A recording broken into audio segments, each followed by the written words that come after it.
What's going on, y'all? No Mejia, we're back again for another video. Before the video even starts, I would appreciate if you guys just leave a like, comment, and subscribe, and just comment what you guys want to see in future videos, because I'm always reading it and I'm always trying to figure out ways to better the videos, like I always say.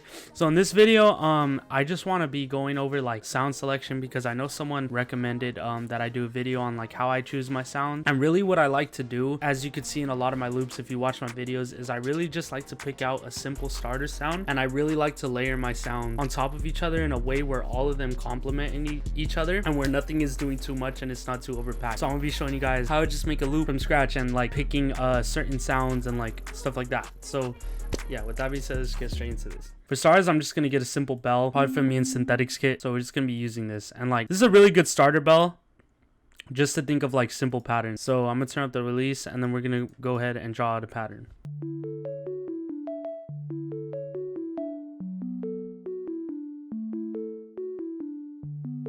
So when it comes to making loops and sound selection, I really just like to get a simple sound to just start off as you can see by this bell, it's really simple.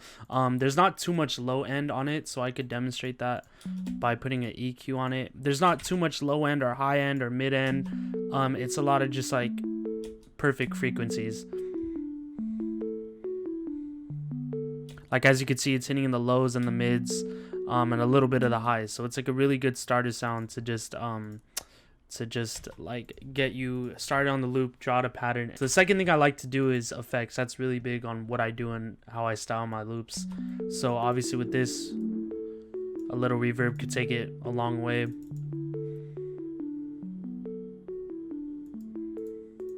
So the second thing I like to do, especially when making loops, as soon as I get the starter sound, that's when I start layering. So that's when I will go into a VST or get a one shot. In this case, I'm just going to go into expand, and we're going to find like a polysynth, and then we're just going to go ahead and layer this on it.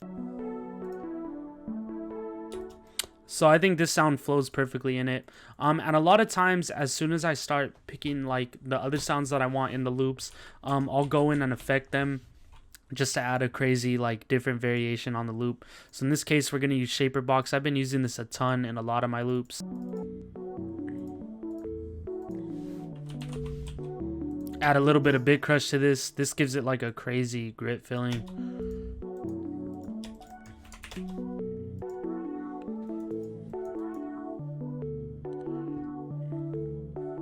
So you can see this adds kind of like a crazy element to it, and it also just like layers it nicely, especially with the effects that I applied. So yeah, that with that being said, we're just gonna keep going through sounds, and we're gonna see what sounds good stacked on top of this. So I think I'm gonna go into expand again, and then I'm gonna get a ARP. I'm gonna go to simple arpeggios, and then I'm gonna copy this pattern, paste it in the ARP. And what I'm going to do with the ARP, since we already have two sounds in the lower and the mid frequencies, I'm going to pitch this up so we have some sounds hitting in the higher frequencies, so it sounds like a fuller loop. And we're just going to go in and find an ARP that sounds good layer on top of this stuff. So yeah, I think this ARP sounds really cool. What I'm going to do to this ARP, I'm going to go into the effects chains of me and Synthetics new kit, and I'm going to layer some effects chains on it to see what sounds good.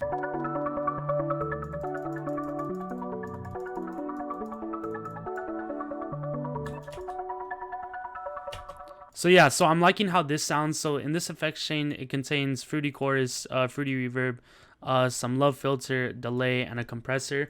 It just kind of gives it a cool filtered effect, and I think it really adds to it. But with the Rhodes, with the ARP, I'm gonna take it a little step further. I'm gonna go in and add some halftime.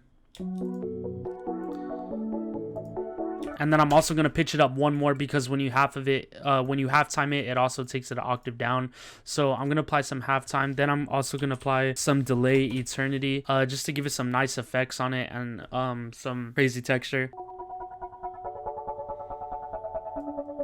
I like the basic pan. I think that sounds crazy. Then I'm also going to add some good hertz. I think I'm going to add the can opener, and I'm going to give it lifelike effect.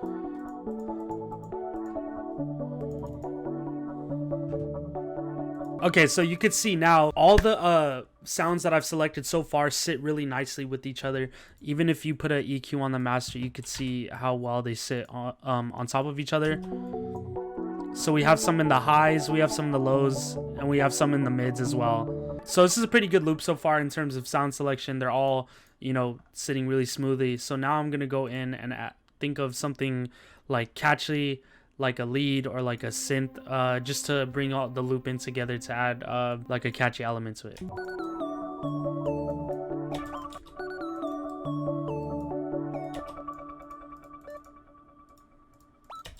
So I'm gonna add this little slide note into the lead to make it sound crazier.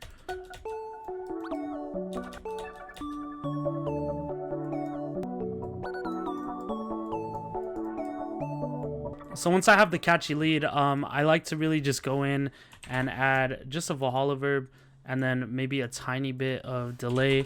We'll just use a stock one just because I don't like to do too much on the leads, just like a little bit.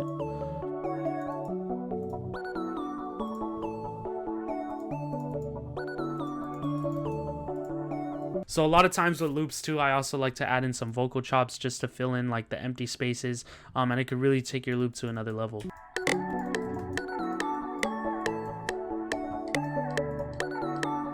Okay, so now that we have the vocal chop and everything, it's sounding pretty full.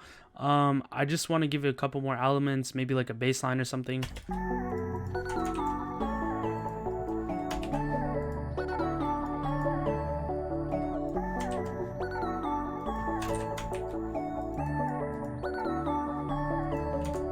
Also too, I think I'm just gonna also add in like a simple pad to this melody.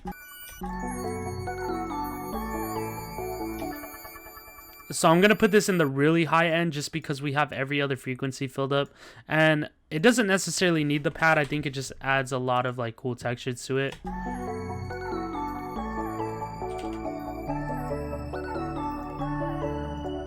Okay, so that sounds crazy. So to the pad, I'm also gonna add some crystallizer just to give it some cool little texture. Turn the mix. I think I'm gonna give it a little bit of tremolated too.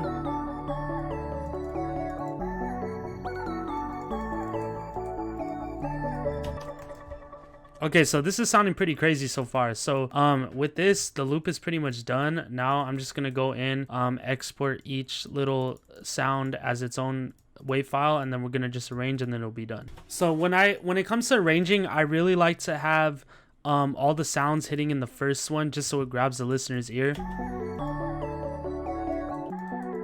And then I'll take out some of the sounds.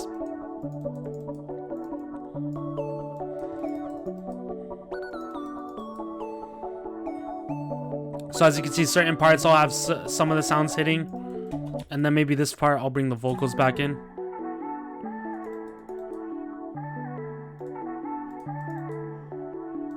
And then with that, then I like to stem out all the sounds at the end so the user could have like complete control of the loop for whoever I'm sending the melody to. So I like to stem it out like that. And then once I stem it out, if I want to take it a step further, I'll actually go into the master.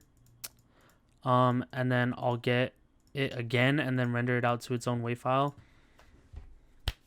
So then with this, we could post-process it. So we could either pitch it down, pitch it up, reverse it, do whatever. So now we could see how it sounds pitched down, and it might give it a whole nother feel, you know?